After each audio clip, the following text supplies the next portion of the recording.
HELI plants, more efficient coal plants, can reduce emissions by 35%. And that then you can take it a whole long way further forward with CCS, with carbon capture, which, by the way, is another thing that, activists in this country absolutely refuse to contemplate can be part of getting to net zero. They reject the technology, the idea behind it. I don't know why, but you're saying we shouldn't reject it. Absolutely not. And the International Panel on Climate Change told us if we were ever going to achieve our climate goals, our global climate goals, CCS had to be part of that picture. And so that's really quite important. And the idea that CCS can't be applied to coal power is incorrect. It can capture up to 99% of coal pollutants across the board.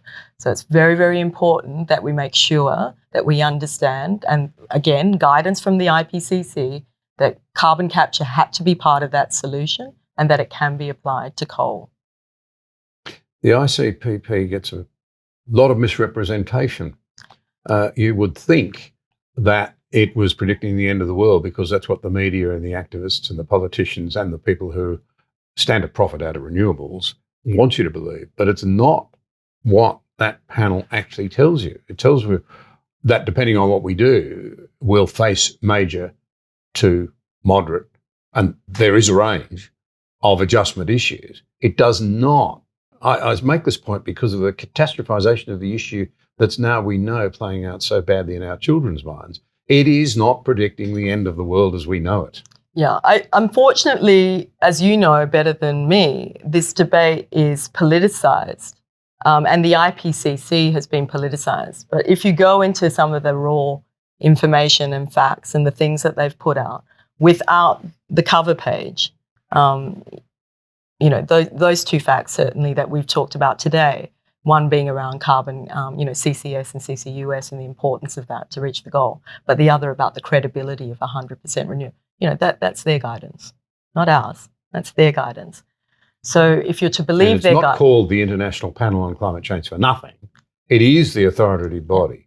It is the one driving it. Yeah. And yet I suspect that people really do have a view of its work and its modelling, which is not accurate. I'm old enough to remember one of our major newspapers predicting 26 or 27 years ago that by 2025, Sydney Harbour waters would be at the doors of the Opera House.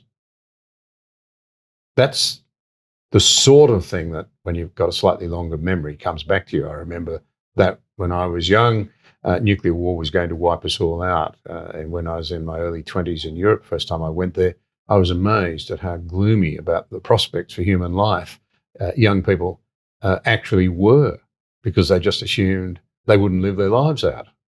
Nuclear war would get them.